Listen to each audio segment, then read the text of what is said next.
Pasal produk lah, apa yang makcik makan, apa masalah sebelum kesihatan makcik, dua makcik cerita sikit lebih kurang. Masalah dia nak cerita kecil manis apa Beritahu Cerita semua lah problem diri.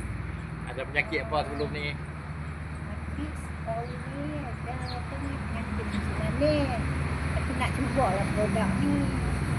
Lepas tu dah cuba produk ni, rasa yang good ketak-ketak tu tak ada dah. Alhamdulillah. Kurang Berapa hari tu? ada pun tinggal sikit-sikit. Tidak. Berapa hari makan? Berapa hari makan? Kan dalam 5 hari. Lebih 5 hari, Alhamdulillah. Dalam 5 hari. Lepas tu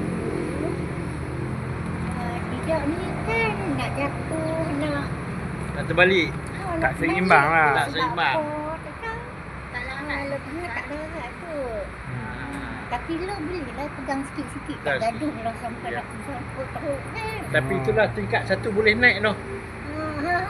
Tingkat 1 boleh naik. Nak tambah pula boleh. Boleh. Alhamdulillah dulu tak boleh. Ya. Kalau naik pun macam mana? Naik macam ni. Ya, Lepas tu saya pelan-pelan. Ya, naik pelan-pelan. sebelah lagi. Lepas tu naik sebelah. Maknanya boleh naik 2 belah. Naik 2 Kalau belah. tidak, dia naik Alhamdulillah. mengiring. Naik mengiring, naik itu. Ya, naik sebelah-sebelah. Naik Sebelah ni naik selakar terus. boleh. Beza tu, beza. Ambil apa? Ambil produk apa? Sen. Live Live share share. dengan Vitagood. Ya. Pagi sekali, malam sekali. Ya. 6 hari je noh. Berapa 5 hari? 5 hari. 5 hari dah nampak dah perubahan ada. dah. 5 hari nampak. Boleh main HQ tingkat 1 boleh naik. Tak ada masalah. Ya, tak ada masalah. Tapi pun Alhamdulillah. boleh duduk sampai habis sesi. Allah. Tidak tak boleh duduk. Tidak tak boleh duduk. Dia kata saya nak tidur. Ya. Okey lah. Alhamdulillah.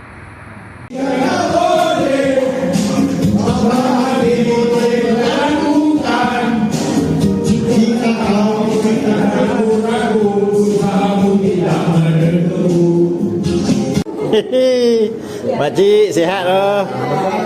Dah dapat dah. Tidak siang macam malam-malam. Dulu tak dapat apa. Lah boleh urus sendiri dah. Tu dia. Alhamdulillah makcik dah. Ceria dah, senyum. Begitu je lah. Ini dia. Saja begitu jalan.